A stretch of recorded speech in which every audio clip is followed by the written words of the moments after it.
લો પધારો પધારો મારા વ્લોગમાં. જય માતાજી એન્ડ જય શ્રી કૃષ્ણ. જય માતાજી કહો, જય શ્રી કૃષ્ણ, જય મીન બધાને. તો કેમ છો બધા? મજામાં?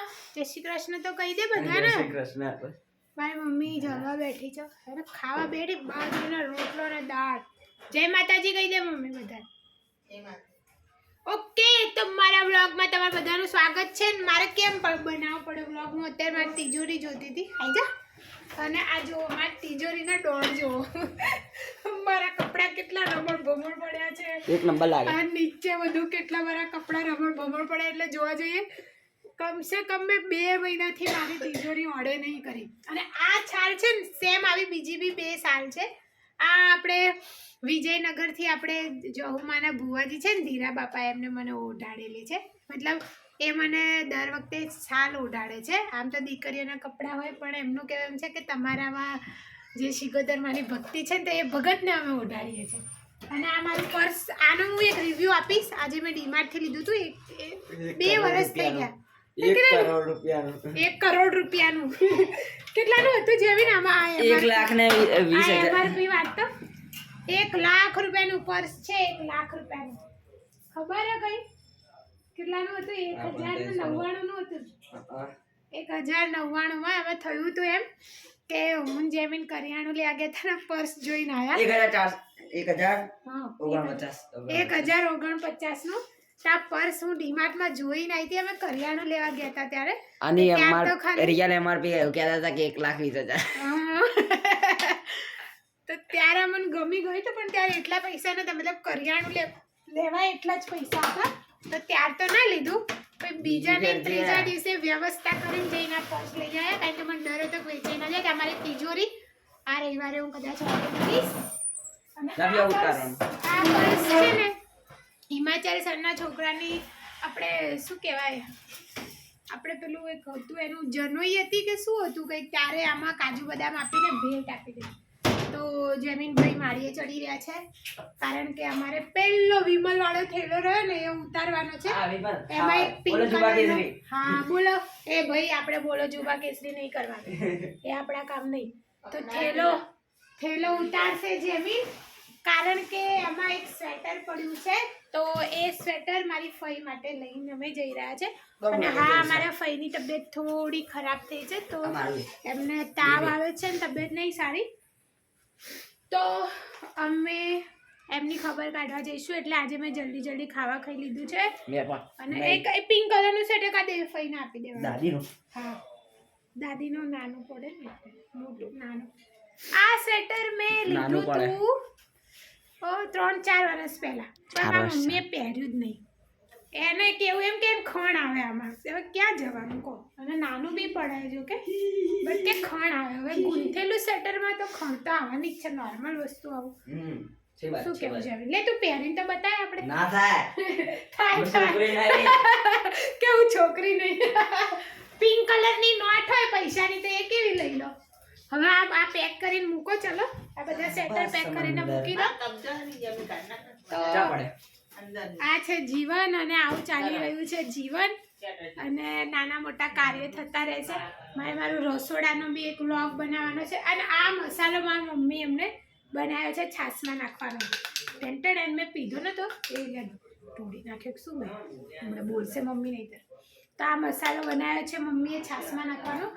જીરું ફીલ થયું અંદર, સંચળ અને અજમો થોડો છે સામાન્ય.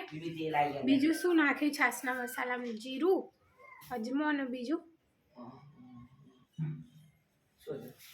બસ ધાણા અને મીઠું નાખીને છાશનો મસાલો બનાવ્યો છે. અને સારો લાગે. મેં અત્યારે છાશ, આમ તો મને છાશ પીવાની ના પાડી છે ડૉક્ટરે, પણ આપણે ઘટઘટાઈ દઈએ. મને આજ પેટમાં બળતરા થતી હતી, તો આખી એક 500 લીટરની જે છાશની પેલી આવે 500 ml, અલે આવો નહીં. હાય 500 લીટરમાં તો હું આખી નાહી લઉં નહીં. હાય તો એવી છાશ કઈ મજા આવે ને ડૂબકી મારવાની. તો આજે અમે મેં વહેલા ખાઈ લીધું છે. મમ્મી હવે ખાઈ લેશે. મારા ફઈના ઘરે જવાનું છે. મારા ફઈની તબિયત નહીં સારી, એટલા માટે. કાઢો રૂમાલ એ મારે કરી દે. રૂમાલ નહીં, એ કાન બાંધવાનો રૂમાલ છે. તો પછી આ રૂમાલ તમે લોકોએ આવો રૂમાલ ખરીદ્યો છે જેમાં મતલબ આ કેવી સ્ટાઇલ વાળો ખબર આપણને આ થોડો અલગ જ છે આ રૂમાલ. તો આને તમે આવી રીતે આમ અહીંયાથી તમારું માથું બી ઢંકાઈ જાય બરોબર. અને આ રહ્યું ઊભા રહ્યા નીકળી દેવાનું નથી. આ શું હતું કંઈક આ બાંધી દેવાનું.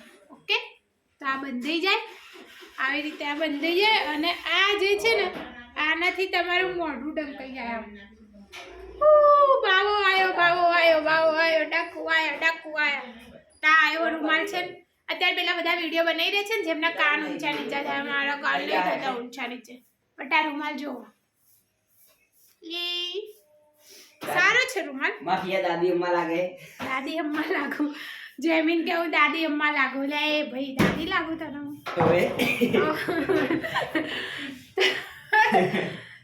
તો એ સ્વેટર અને રૂમાલ. સ્વેટર તો ફિયા માટે લઈ જવાનું છે. મારા ફઈના ઘરે જઈશ અગર એમને એવી તબિયત હશે કે બેસી શકે એમ હશે તો હું વિડીયો બનાવીશ કારણ કે મારા ફઈની હવે ઉંમર થઈ ગઈ છે તો એમની તબિયત હવે પહેલાં જેટલી સારી નહીં રહેતી તો એમને કંઈ એવું થાય તબિયત આગા પાછી થાય તો એમનો ફોન પહેલો અમને આવે તો અમે એમની ખબર કાઢવા જઈએ છીએ. અને મેં તમને બધાને કીધું છે ને વસઈ માંડવો છે તો બધાએ પધારવાનું છે. તારીખ જમીન કઈ તારીખ લખીએ 4/12/2025 સવારથી લઈને વરઘોડું પછી શોભાયાત્રા માંડવા મુહૂર્ત ભોજન સમારંભ અને પછી રાત્રે 10 વાગ્યાથી લઈને આખી રાત રમેલ છે સવાર સુધી. તો પ્લીઝ પધારજો આ વસઈ સિકોતરમાના મંદિરે. ત્યાં રિહાન ભુવાજીનું સ્થાપન છે મેલડીમાંનું અને બહુ મસ્ત પ્રસંગ થવાનો છે. અમે આ ઓલા રવિવારે આ નહીં પેલા રવિવારે ગયા હતા જ્યારે વસઈ દર્શન કરવા વિડીયો જોયા હતા ને ત્યારે આ વાળો કંકોત્રી અમને આપી છે હર્ષદ ભુવાજીએ. તો તમે બી નજીક રહેતા હોય તો આવજો. પારેજા એડ્રેસ છે સુવર્ણનગરી વસઈ ગામ દ્રસ્કોઈ અમદાવાદ. તો માના દર્શન કરવા આવજો અને તમારું મન ના ખુશ થઈ જાય તો કહેજો એટલે બેટા મૂકી દો. તો દર્શન કરવા આવજો માતાજીના. અને આમે જીવનમાં હું તો એવું જ માનું મહિનામાં એકવાર કોઈ સારા ધામ ફરવા જતું જ રહેવાનું. કોને ખબર કાલે કોને જોઈ. અને મને તો સિકોતરમાનું મંદિર હોય એટલે મારે તો સ્વર્ગ મળી ગયું મને. તો તમે બી જોજો દર્શન કરવા માતાજીના. આજ તો મેં ખાઈ લીધું છે વહેલા કારણ કે મેં કીધું ને તમને આવું થાય. જો વિડીયો બનાવવા કેટલા અઘરા. એક ને એક વસ્તુ 4 વાર કીધી તોય ઘડીએ પડીએ કે કરું. કંઈ આસાન નથી વિડીયો બનાવવા. આમ તો હું આખા ગામની વાતો કરું પણ જ્યારે વિડીયો આવે ને તો ટેન્શન થાય. શું કેવું જેમી? સાચી વાત છે. એ જેમી તાર તો મૂછો આવી ગઈ. હાથ જો મોટો થઈ ગયો મારો ભત્રીજો છે મોટો થઈ ગયો મારા જેમી. મારા જેમી કેટલો નાનો હતો પહેલા 5-6 વર્ષનો નહીં ઘટ્યો. એના ફોટા આપણે ક્યારેક ઇન્સ્ટાગ્રામમાં મૂકીશ. નાનો હતો ને ત્યાં પડ્યા ફોટા મારી જોડે બી છે. તો આપણે જઈશું હવે મારા ફઈના ઘરે. મળીએ કાલે. બાય. જય માતાજી. જય શ્રી કૃષ્ણ. જય માતાજી. ચલો.